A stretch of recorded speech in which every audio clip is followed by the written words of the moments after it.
आज के वीडियो में हम डिस्कस करेंगे ओलिगोपोली, जिसको हम हिंदी में अल्पाधिकार भी बोलते हैं। मार्केट यूनिट की ये आपकी लास्ट टॉपिक है।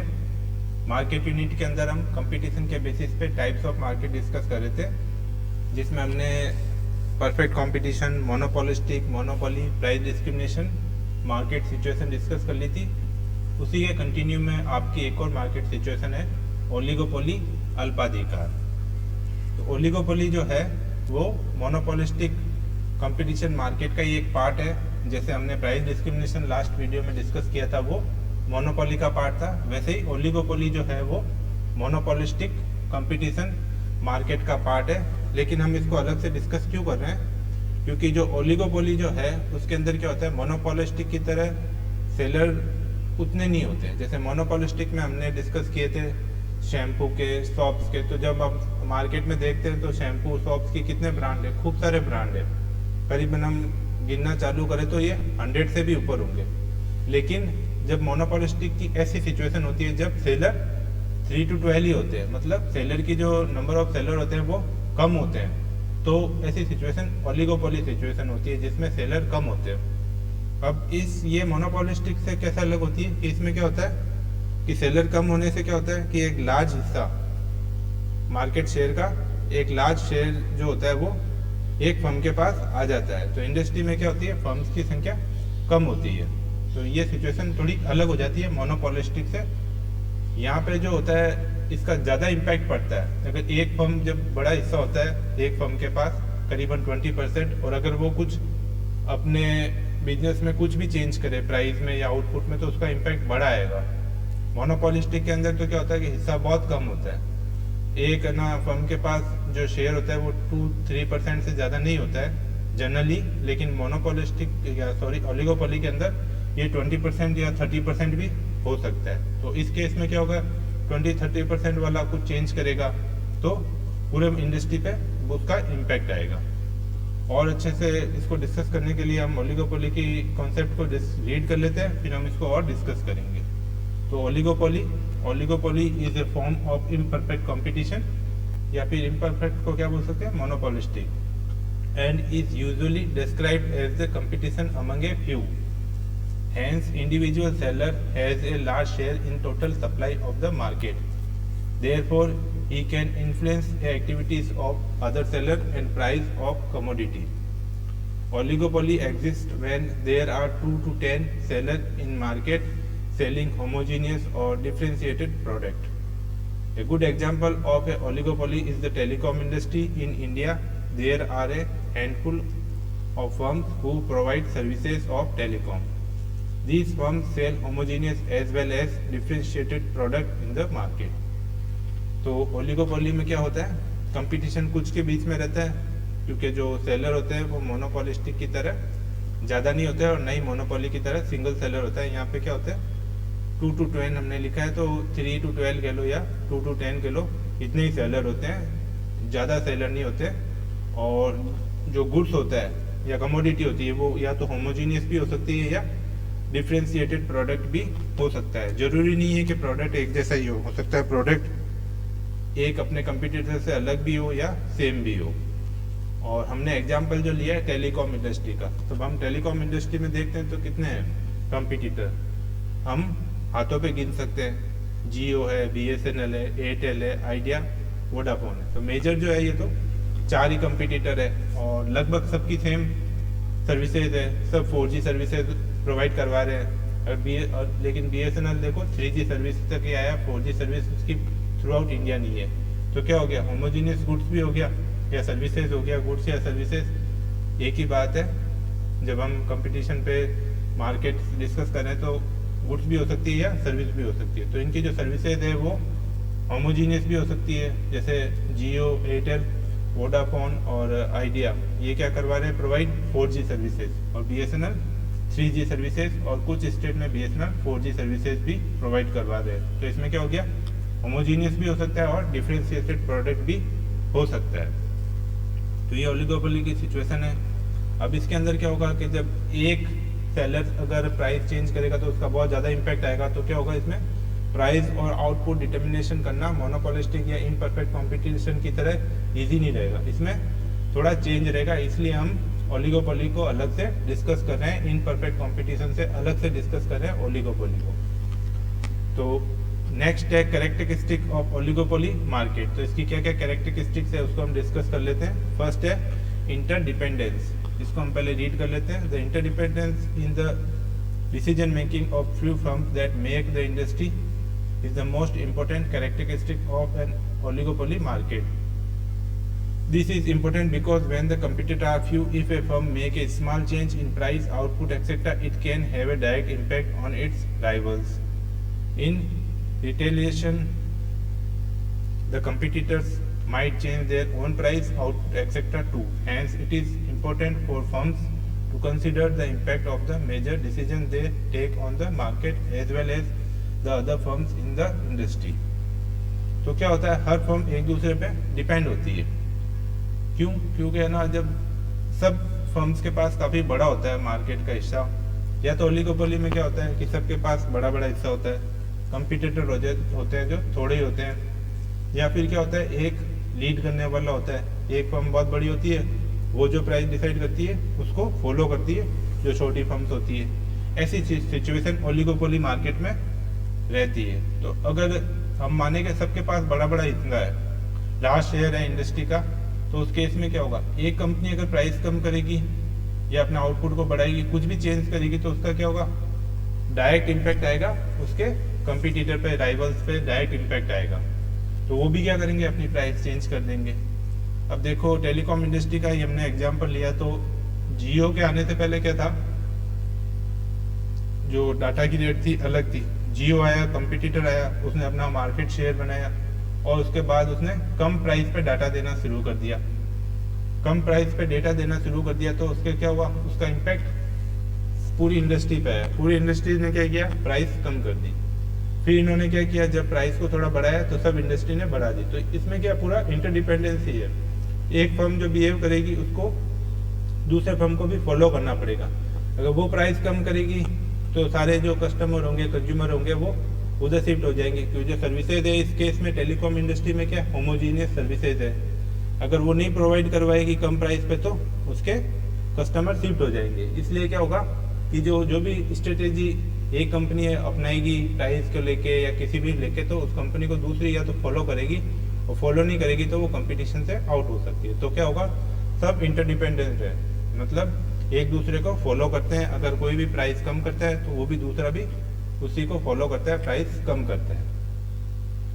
सेकंड है importance of advertisement and selling cost. अब जब होमोजीनियस गुड्स है तो क्या, बड़ा मार्केट हिस्सा है, तो क्या होगा कि सबको एडवर्टाइजमेंट और प्रमोशन करना पड़ेगा अपने अपने गुड्स का। अगर प्रमोशनल एक्टिविटीज हम बंद कर देंगे, मार्केटिंग कॉस्ट कम कर देंगे, तो क्या होगा, क्योंकि प्राइस वार तो ज़्यादा ये करते नहीं है ओलिगोपोली में। प्राइस वार करेंगे तो सभी का प्रॉफिट कम होगा। अब जैसे 10 प्लेयर ही है और 10 जने प्राइस कम रखे, तो क्या होगा, सभी प्राइस कम कर देंगे तो उसको कोई प्रॉफिट नहीं होगा प्राइस कम करने से। एक प्राइस कम करेगा तो उसका कॉम्पिटिटर भी प्राइस कम कर देगा, तो उस केस में क्या होगा, सभी पूरी इंडस्ट्री को कम प्राइस पे सेल करना होगा। तो ये ज़्यादातर क्या करते हैं, प्राइस तो कम नहीं करते हैं, लेकिन नॉन प्राइस जो कंपटीशन है उसको फुल रखते हैं। तो इसमें क्या होगा, नॉन प्राइस कंपटीशन क्या होगा, एडवर्टाइजमेंट करेंगे, मार्केटिंग करेंगे, प्रमोशन करेंगे अपने अपने प्रोडक्ट का। हम इसको रीड कर लेते हैं अब। Due to interdependence firms have to employ aggressive and defensive marketing techniques to gain a bigger share of the market. Aggressive में एग्रेसिव मार्केटिंग करेगी, एडवर्टाइजमेंट करेगी, और डिफेंसिव में क्या करेगी, कोई प्राइस कम करेगा तो उसको प्राइस भी करेगी, डिफेंसिव होकर चलेगी, प्राइस आगे से भी नहीं बढ़ाएगी, और कोई कम करेगा तो कम भी करेगी। नहीं करेगी तो क्या होगी, अगर फर्म प्राइस कम नहीं करेगी तो कंज्यूमर उधर चले जाएंगे, बढ़ाएगी तो भी कंज्यूमर एक फर्म से दूसरी फर्म की तरफ शिफ्ट हो जाएंगे। इसलिए क्या, नॉन प्राइस करते हैं, डिफेंसिव रहते हैं, नॉन प्राइस कंपटीशन ज़्यादा करते हैं, मार्केटिंग और प्रमोशनल एक्टिविटीज ज़्यादा करते हैं। Therefore in oligopolistic market advertisement and selling cost have great importance. Usually firms such a market avoid price cutting and try to compete on non-price factors. If they start undercutting one another, soon a price war can emerge and driving some firms out of the market. तो इससे क्या होगा अगर ऐसा competition करने लगे price वार का, कोई घटाएगा कोई बढ़ाएगा, या प्राइस के अंदर जब कंपटीशन करने लगेंगे तो क्या होगा, जो छोटे कंपटीटर होंगे वो हो सकता है बाहर चले जाए, लेकिन ऐसे होने से क्या होगा, सभी का प्रॉफिट कम होगा। इसलिए जनरली ये प्राइस वॉर नहीं करते हैं, और ये क्या करते हैं, ये एडवर्टाइजमेंट और मार्केटिंग पे ज़्यादा फोकस करते हैं। थर्ड है group behaviour. The crux of oligopoly is group behaviour. If an oligopolist assume profit maximising behavior, then he goes against the fundamental of an oligopolistic market. However, there is no generally accepted theory of group behavior. Some questions that require answer are: do the number of groups agree to pull together in the promotion of common interest, or do they fight to promote their individual interest? Does the group have a leader? If yes, how does he get others to follow him? However, one thing is as certain: each firm closely observe the behavior of other firms in the industry. If then the design its move based on the observation.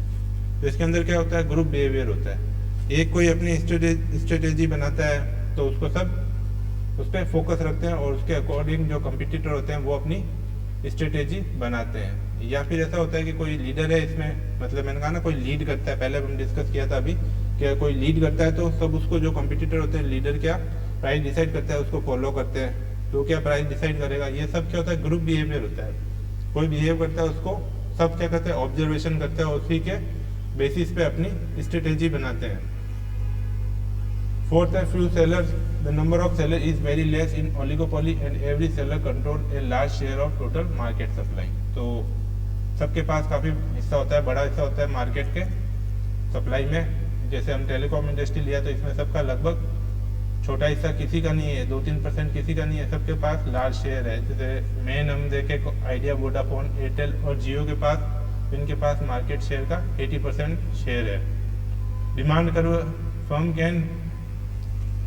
firms demand curve in oligopoly is very uncertain because an individual firm's behavior is not free and it depend on behavior of other firms. तो demand curve जो होता है uncertain होता है, मतलब कभी भी कोई प्राइस चेंज कर दे तो सबको प्राइस चेंज करनी पड़ती है। तो डिमांड कर्व क्या होता है, अप्स एंड डाउन, मतलब अनसर्टेन रहता है। कब कंपटीटर कुछ कर दे उसके बेसिस पे जो अदर फर्म्स है उसको भी बिहेव करना पड़ता है। तो इसमें क्या होगा, इंडस्ट्री का, फर्म्स का, सबका जो डिमांड कर्व होगा वो अनसर्टेन होगा। अब नेक्स्ट हम ले लेते हैं टाइप्स ऑफ ओलिगोपोली, जिसके अंदर कौन कौन सी टाइप्स की ओलिगोपोली होती है, सिचुएशन हो सकती है। फर्स्ट है pure and perfect. One of the types of oligopoly is perfect oligopoly. This occurs when the product is homogeneous in nature. तो अगर एक ही जैसा हो, मतलब पूरा सबका होमोजीनियस हो, तो उस केस में क्या होगा, प्योर ओलिगोपोली होगी। फिर क्या होगा, प्योर प्राइस तो वार तो होगा नहीं, क्योंकि सबकी एक ही प्रोडक्ट है, होमोजीनियस गुड्स है, तो नॉन प्राइस वॉर होगा। डिफरेंशिएटेड और imperfect. Another of the types of oligopoly is imperfect oligopoly. This occur when product differentiation exists, that is telecom powder industries. तो पाउडर जो आता है, टेलकम पाउडर, नवरत्न का अलग आता है, डर्मीकूल, इनके क्या होता है, ये अलग अलग थोड़ा थोड़ा अपने प्रोडक्ट को अलग बताते हैं। तो इसके अंदर क्या होता है, प्राइस वॉर भी हो सकता है और नॉन प्राइस वॉर भी हो सकता है। Open and close. ओपन के अंदर क्या होता है, नई फर्म्स को मार्केट पे एंटर होने के लिए या जाने के लिए क्या होता है, रेस्ट्रिक्शन होते हैं। ओपन के अंदर रिस्ट्रिक्शन नहीं होते हैं, और क्लोज होती है उसके अंदर एंट्री और एग्जिट के रेस्ट्रिक्टेड होती है। तो ओपन में new firms can enter market and compete with existing firm, and close में क्या होता है, entry into the market is restricted. Third है collusive and competitive. Collusive, this occur when few firms come to an understanding with respect to the price and output of the products. तो इसमें क्या होता है, एक संधि बना लेते हैं और सब जो प्राइस और आउटपुट होते हैं उसको फिक्स कर लेते हैं। और कॉम्पिटिटिव में क्या करते हैं, this occurs when there is a lack of understanding between the firms and they invariable compete with each other. इसके अंदर कोई कल्यूसिव नहीं होता है, कोई संधि नहीं होती है, आपस में लोग कंपटीशन करते रहते हैं। नेक्स्ट है पार्शियल और full. Partial, this occur when the one large firm dominates the industry, also this firms is the price leader. तो इसके अंदर पार्शियल होता है तो क्या होता है, एक प्राइस लीडर होता है, सब उसको फॉलो करते हैं। फुल में this occurs when there is no price leadership in the market. सबके पास मार्केट शेयर होता है बड़ा बड़ा, कोई लीडर नहीं होता है, तो ये फुल ओलिगोपोली की सिचुएशन होती है। सिंडिकेटेड और ऑर्गेनाइज। सिंडिकेटेड में क्या होता है, the situation where the firm sell their product through a centralize syndicate. तो कुछ सिंडिकेट होते हैं, कुछ लीडर होते हैं, उनके अकॉर्डिंग सारा इंडस्ट्री चलती है। और ऑर्गेनाइज में क्या होता है, the situation where the firms create a central association to fix price, quotas, output etcetera. इसमें सबका शेयर बराबर होता है और सब मिलके एक एसोसिएशन बना देते हैं जो प्राइस को कम करता है, उस पर एसोसिएशन से उसको बाहर कर देते हैं। तो सब प्राइस कोटा वगैरह फिक्स कर लेते हैं और जो ऑर्गेनाइजेशन होती है, उस एसोसिएशन होती है, उसके बेसिस पे बिजनेस करते हैं। नेक्स्ट है price and output determination under oligopoly. तो ओलिगोपोली के अंदर तीन सिचुएशन हो सकती है। 3 important economic model of oligopoly R S. वैसे तो ओलिगोपोली के काफ़ी मॉडल है, लेकिन हमारे कोर्स के अकॉर्डिंग हम आज 3 मॉडल डिस्कस करेंगे। तो फर्स्ट है price and output determination under collusive oligopoly. तो कोलिजिव का मतलब ये है कि ये लोग जो थोड़े ही तो रहते हैं, इसमें सेलर नंबर ऑफ सेलर कम ही रहते हैं, तो ये मिलके संधि कर लेते हैं और अपने अपनी पूरा मार्केट जो इंडस्ट्री का होता है वो फिक्स कर लेते हैं, प्राइस फिक्स कर लेते हैं। और उसके अंदर हो सकता है जो पूरा मार्केट की सप्लाई फिक्स करे उसमें अपने हिस्सा भी फिक्स कर ले, या फिर जो इतना प्रोडक्शन इतना फर्म करेगी, इतना ये करेगी, इतना ये करेगी और फिक्स प्राइस पे सेल करेगी, ऐसे संधि कर ले। या फिर पूरी इंडस्ट्री का सप्लाई फिक्स कर लेगी, कितनी सप्लाई होगी, और उसमें अपना शेयर बढ़ाने के लिए कंपटीशन करे और प्राइस है जो फिक्स कर ले और एडवर्टाइजमेंट और सेलिंग से अपना शेयर बढ़ाए। तो इसमें क्या होता है, कल्यूजन कर लेते हैं। कल्यूजन से क्या होता है कि उन सबको फायदा होता है, वो प्राइस हाई चार्ज कर पाते हैं क्योंकि प्राइस वॉर तो होगा नहीं, कल्यूजन है। तो ऐसे केस में क्या होता है, लॉस से बचने के लिए या ज़्यादा प्रॉफिट कमाने के लिए ये आपस में कल्यूजन कर लेते हैं। इसको हम रीड करते हैं, price and output determination under collusive oligopoly. The terms collusion implies to play together when firms under oligopoly agree to formally not to compete with each other about price or output. It is called collusive oligopoly. The firms may agree on setting output quota or fixed price or limit production promotion or agree to not to poach in each other's market. The competing firms thus form a cartel. The number of firms behave as if they are a single firm. तो पूरी industry में क्या होता है, सब same behaviour करते हैं। तो वो जो पूरी इंडस्ट्री वो कैसे होती है, एक फर्म की तरह हो जाती है। मतलब प्राइस फिक्स होती है, आउटपुट सबका फिक्स होती है। Assumption of price and output determination under collusive oligopoly. For price output determination in a collusive oligopoly, we assume that there are only 3 firms in the industry and they form a cartel. Cartel मतलब एक संघ बना लेते हैं, जैसे विदेशों में European संघ है, काफ़ी सारे कार्टेल बने हुए हैं, वैसे ये फर्म्स मिलके एक संघ बना लेती है। The product of all the 3 firms are homogeneous, the cost curve of these firms are identical under the assumption stated above. The equilibrium of the industry under collusive oligopoly explained with the help of diagram. तो जो collusive oligopoly है उसका ये diagram है। इसमें क्या किया, ये जो मार्जिनल कॉस्ट है ये पूरी इंडस्ट्री की है, डिमांड कर्व है वो इंडस्ट्री का है। तो पूरा इंडस्ट्री का एक बार प्राइस फिक्स कर लेते हैं P1 और P1 प्राइस, और ये क्या कर लेते हैं OQ आउटपुट फिक्स कर लेते हैं। इसमें ये अपना शेयर फिक्स कर लेते हैं। प्राइस होती है वो कॉल्यूजन से आई भी है, कॉल्यूजन से संधि से आई भी है कि ये प्राइस रखेंगे, इसमें सब अपना शेयर डिसाइड कर लेंगे और आराम से इस प्राइस पे बेचेंगे, प्राइस वॉर नहीं होगा। इसमें क्या होगा, ज़्यादा प्राइस चार्ज कर पाएंगे और एबनॉर्मल प्रॉफिट भी कमा पाएंगी सारी firms. In the above diagram the industry demand curve PD constituting the 3 firms is identical. तो ये तीनों फर्म का एग्रीगेट है ये demand curve. So is the case with the MR curve and MC curve which are identical. The cartel MR curve intersect the MC curve at point L। तो जहाँ पे वही मार्केट की सिचुएशन है, MR MC equal हो और MR को MC below से कट करे, तो ये जो सिचुएशन है ये तो सब में सेम रहेगी, ये कंडीशन सेम रहेगी भले कोई भी मार्केट सिचुएशन हो। तो जहाँ ये कट करेगी वहाँ से क्या होगा, प्राइस डिसाइड हो जाएगी। AR को जहाँ टच करेगी वो प्राइस डिसाइड हो जाएगी और ये क्वांटिटी डिसाइड हो गई, तो ये क्या होगा, इक्विलिब्रियम कंडीशन आ जाएगी। Profit are maximized at output OQ where MC equal to MR. The cartel will set a price OP1 at which OQ1 output will be demanded. Having agreed on the cartel price, the members may then compete each other using non-price competition to gain as big share of resulting sales OQ as they can. There is another alternative also. The cartel members may agree to divide the market between them. Each member would given a quota. The sum of all the quotas must add up to Q1. In case the quotas exceed the OQ1, either the output will remain unsold at OP price or price would fall. तो इसके अंदर क्या हो सकता है, या तो देखो प्राइस को डिसाइड कर लेंगे इंडस्ट्री की P1 रहेगी, और कोटा डिसाइड कर लेंगे OQ1। अब इसमें ये दो कर सकते हैं, दो सिचुएशन हो सकती है। या तो क्या करें, इसमें ये सब कंपटीशन करेंगे, इससे ज़्यादा सप्लाई नहीं बढ़ाएंगे, इतना ही प्रोडक्शन करेंगे, या फिर ये अपने इसके भी हिस्से बांट ले फर्म्स। 3-4 फर्म है तो पूरा इंडस्ट्री में अपनी अपनी सेल्स को बांट लेगी और उसमें जो प्रिवेलिंग प्राइस होगी जो इनके सोल्यूशन से आएगी उस पर सेल करेगी। तो ये जो पहला हमने डिस्कस किया मॉडल प्राइस और आउटपुट डिटर्मिनेशन का, इसमें क्या करते हैं, संधि कर लेते हैं और आपस में आराम से बिजनेस करते हैं और सुपर नॉर्मल प्रॉफिट अर्न करते हैं।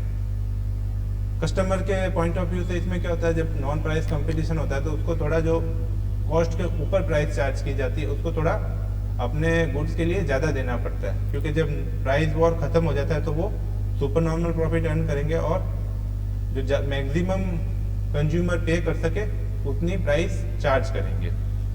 तो ये आज के वीडियो में हमने इतना ही डिस्कस करेंगे। नेक्स्ट वीडियो में जो इसके बचे हुए 2 मॉडल है, नॉन कोलिजिव और प्राइस लीडरशिप मॉडल 2 एंड 3 हम डिस्कस करेंगे। इस वीडियो में इतना ही। Thank you.